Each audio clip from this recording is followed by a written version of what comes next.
Sanibonani, welcome back to enye i-video. Ngiyabonga kakhulu ukuthi ungene. Thank you very much. Cela ungakhohlwa ukulike, usubscribe nokushare ke i-video. So guys, kunezindaba ezimbi ezingenayo. Khona u-DJ ozithiwa usedujule wabulawa laphana, you guys, as I'm watching this particular story ezindabeni, and then ngiyabona ke izithombe zendawo yesigameko. That is not cool. So kuthiwa ke DJ Waras kwabamaziyo ukuthi u-DJ Waras, and ngathi usebenza emsakazweni embalwa ebaliwe lana. And kuthiwa behlola ke ibhilidi eligade onogada bakhe, usedujuliwe wabulawa ke eGoli. Angazi waye kushona ama-DJs abaningi kangaka bafethu, babulawela nje ngempela la. Ngiyazibuza, kuthiwa kushaqeka abaningi abantu laphana, kuvela izindaba zokubulawa ka-DJ odumile ngase-Carlton Center enkabeni yasedolobha laseGoli. Kubuke ukuthi u-DJ Waras udujuliwe wabulawa ngesikhathi ehamba edolobheni ehlola amabhilidi asetshenzwa onogada bakhe, njengoba ke nomsebenzi wokuqapha lawo mabhilidi ambalwa kuleli dolobha. So umbiko ovele endaweni yesehlo uthi umsolwa ubecuthe ekhoneni waqonda kuWaras ngesikhathi ephuma ebuilding eliqondene neCarlton Center, wamdubula kanye ngaphambi kokuba adle phansi. So kuthi uWaras ubephethe inkampani i-JTVIP.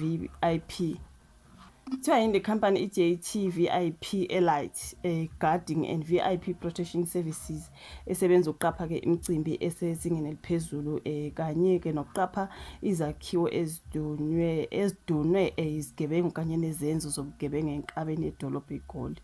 I mean anything enokwenza nezigebengu. I mean wow. uWaras igama lakhe langempela kuthiwa nguWarrick Stock.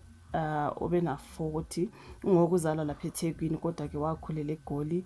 Ubesebenza emsakazweni ke efana ne5 FM ne-YFM neGagas FM. Njengamanje ke wethula uhlelo oluthi ngicela ivisa kuMzansi Magic. So uWaras ozibiza ke ngoShady Lake, omhlambe Shady Look, ezinkundleni zokuxhumana ke ushiye emhlabeni ingane zakhe ezintathu.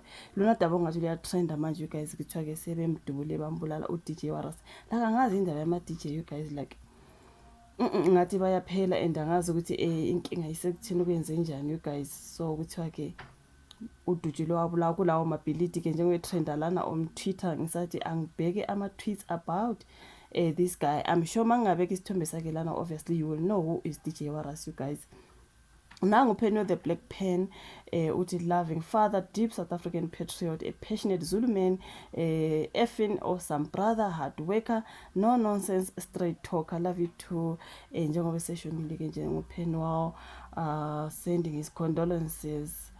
Drop a heart for him if you loved him for his work on radio, TV and off camera. And I actually know this guy, not personally, sengisho enkundleni zokuxhumana ke nakuma videos moko wahlangana ne-video yakho DJ Waras. Ukhona ukuthi ngaze ngaphatheka kabuhlungu ngo-DJ Waras. This is bad, man. Rest in peace, DJ Waras. So the man is not Periru. DJ Waras was shot unalived this afternoon at Carlton Center. He was assisting with the reclaiming of a hijacked building in Johannesburg when a car drove by, opened the fire, and Warwick Stock is trending in South Africa because that is the real name of disc jockey and presenter DJ Waras, who has died following a shooting in Johannesburg. This is another publication. The 40-year-old presenter, who was also a property manager, had been conducting an inspection when he was shot by gunmen in a moving vehicle. So sad, you guys. This is so sad. I'm trying to get ukuthi abantu bathini lapha na Twitter ke njengoba ke bayamposta abaningi. Always view DJ Waras as someone who passionately cared about people and South Africa. Such tragic news of his untimely passing. Rest in peace. My condolences to his family.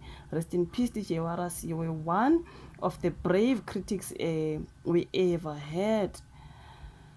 Oh my word. South Africans have only two choices: continue to voting for mafias or protest elections. The government is not here to save us but destroy us all. DJ Waras and many others who were unalived, their blood must liberate us. As he is trending, you guys. It is so sad. Angazi bulawelani ke nkosi yami, kodwa mangabe ke indawo ebinokwenza nezigebengu ngiyacabanga ukuthi Waras has reportedly been shot unalived in Johannesburg CBD. Details are still emerging and authorities are currently on the scene investigating this incident. As I'm talking to you guys, ama-tweets engiwafundayo 10 minutes ago, 5 minutes ago, into yenzeka manje nje njengoba ke nami ngithi angenze i-video cause now ngiyatrend ubhuti-ke esimazi kakhulu on radio, on social media, into kanjalo ekuthiwa ke usedutshile wabulawa ke phambi kwalelo bhilidi kokuthiwa ke kugadwe nogada bakhe, something like that. Oh my word. Ukhona uthi bahlali, you can say whatever you want, but I'm going to say this one more time. Crime in South Africa affects every citizen except politicians. Not color, not race, only the politicians. This is someone. This life goes by fast. DJ Waras was just joking here. Little did we know. So angazi ukuthi bathi he was just joking. Ama-tweets akhe laphana. Ithini tweet yakhe njengoba bethi he was joking. Ubethena on that particular tweet. Angazi inini. I'm trying to see when was this tweet. You niggas are trying to get me unalived. So it's like that. I thought we were homies. Ngenye ama-tweets akhe ngizothanda ukuthi ngiyiphosele. Kodwa ukhona othi bafethu he was joking, right?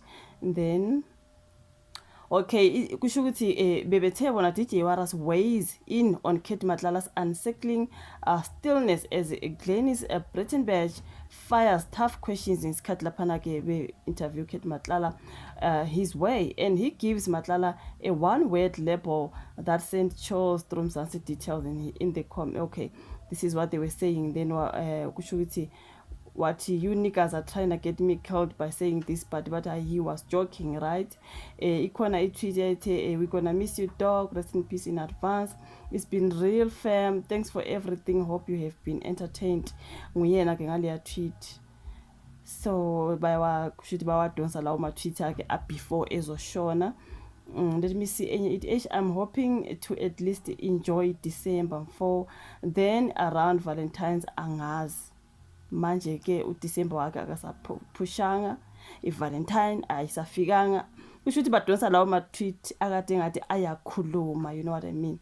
Ubeshoni mayethi I'm trying, at least I'm hoping to enjoy December, angazi ke ngeValentine. Oh my word. Then laying yayithi tweet, it's been real, fam. Thanks for everything. I hope you have been entertained. Nangu sekashonile. Enye ke ubethe makukhulunywa laphana ngokwakhe Matlala nokuba interviewer kwakhe ngabe iCommittee leParliament washo something, so abantu bathi masebe comment wasebaphendula wathi you niggas are trying to get me killed, ne.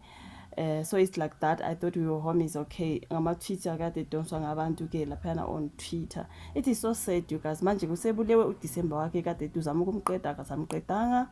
Valentine ekafiki ke mntakabawo usedlulile umntana abantu ubulawelani ayi angazi nami.